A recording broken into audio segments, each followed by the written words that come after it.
নমস্কার বন্ধুরা। তো আজকের ভিডিওটা কিন্তু কোনো রকম ইনফরমেটিভ কোনো ভিডিও নয়, কোনো এন্টারটেনমেন্ট ভিডিও নয়।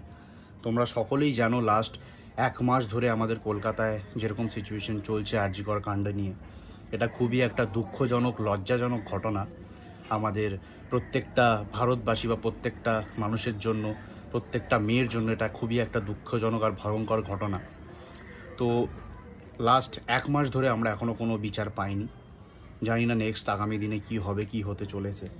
আমি কোনো রকম পলিটিক্যাল বা কোনো রকম কিছু মন্তব্য করব না, বাট আমি এই কদিনই মানে লাস্ট যেই আন্দোলনগুলো হচ্ছে সেগুলোর নিজেও অ্যাক্টিভলি পার্ট নিয়েছি আর আগামী দিনেও নেব। আর আমি কিন্তু সম্মুখীন হয়েছি এরকম অনেক বৃহত্তম প্রোটেস্টের, যেটা এইবারে আমি গোটা বেঙ্গলে দেখলাম। তো সেখান থেকেই আমি কিছু ক্লিপ শেয়ার করব তোমাদের সাথে, যেটা আমাদের মধ্যমগ্রাম বলো, কর্পোরেট র্যালি বলো, চারিদিকে আমি দেখেছি, সেগুলোরই একটা ফুটেজ আমি তুলে রেখেছিলাম, সেটা তোমাদের সাথে শেয়ার করব। কিছুই না, জাস্ট রেখে দিতে চাই যাতে কোনোদিনও বেঙ্গলের মানুষ এই রিভল্টটাকে, এই আন্দোলনটাকে না ভোলে। তো এটাই আমার উদ্দেশ্য। আশা করি আমরা খুব তাড়াতাড়ি সুবিচার পাব। তো সবাই মিলে একসাথে উই ওয়ান্ট জাস্টিস। দেখা যাক কী হয় শেষ পর্যন্ত।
আমার শরীরে সাপদের গর্জন, আমার ভেতরে মানবের গর্জন, আমার ভেতরে বহুবার জন্মা, আমার ভেতরে শাসকেরা ভয় পায়, আমার ভেতরে তিলোত্তমারা চলে, আমার ভেতরে মিছিলেরা ঝড় তোলে, আমার শরীর যতবার মরে যাবে বিপ্লব হয়ে আমারই জন্ম হবে।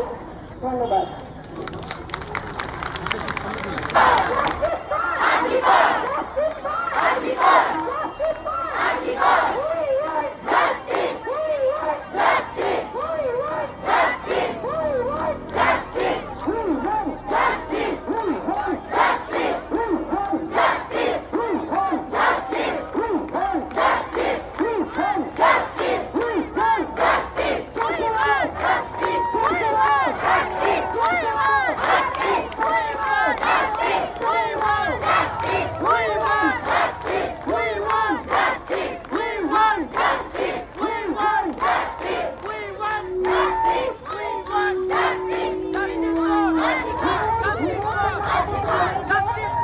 Justice for